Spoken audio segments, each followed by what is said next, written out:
kanakanga bayite mu speed wano agakulembedemu bagamba impact of journalism from brickmaker to aspiring nurse omukyalo no bamukuba amawulire ng'akuba buloka mu covid wakati kati yazeeyo mu bwa nurse hospital overwhelmed by maternal care demands bagamba the hospitals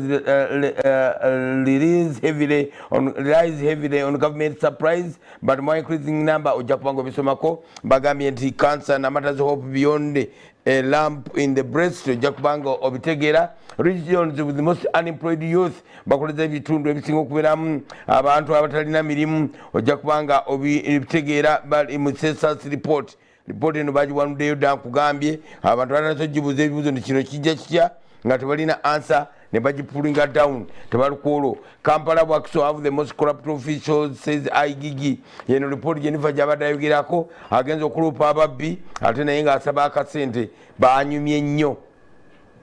ne Anita Amongo baanyumye nnyo ekifaananyi kyabwe bakubye obusuuti bulungi nnyo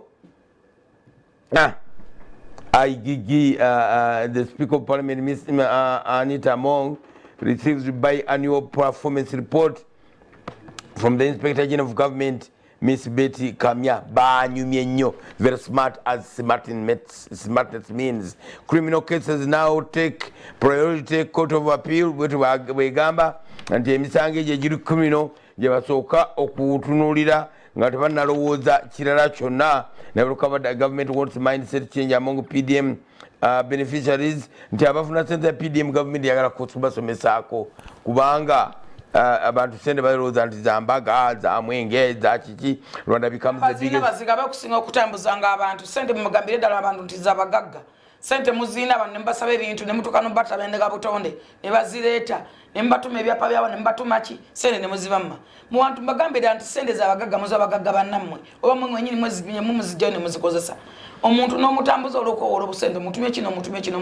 alega sente za government mutumye kiri n'atuuka atera sente nga tennokubayo nga teziriyo ne muzimumma n'omutuma kino ebyapa by'emmotoka simanyi kaadi z'emmotoka endagaano z'abafu bannange sente bwemba bakuziwa abantu bazikozese muzibawe bwemba tebamalira bantu budde buli banka nze buli lunaku nfuna abantu abasukka mu bisatu lwa sente zimazeeko n'emirembe sente ziringa sente wali ezaggulo abantu bazitegera abantu naziranga ezaggulo wawa wayi namba yo oba tezirinayo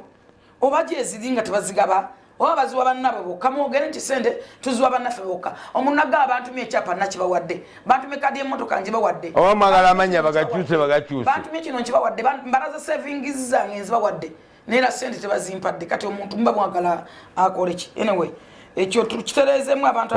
ebiseera byali wano ebizibu nga mukasa yeeyita omukasa ng'erinnya lifuna emikisa libeera otandika ne o kati nange eryange nyinza okuba nga ndikyusa bwebantumberobi nagambe nti bannange mire nakaita naye agambe nti sente zamufukira isenkubuke nja kuba neeyita isenkubuke mama sara nawe wagenda newewola sente oba watuma bashi sente ezo ziraba sente zinfukidde problemu nga nze omuntu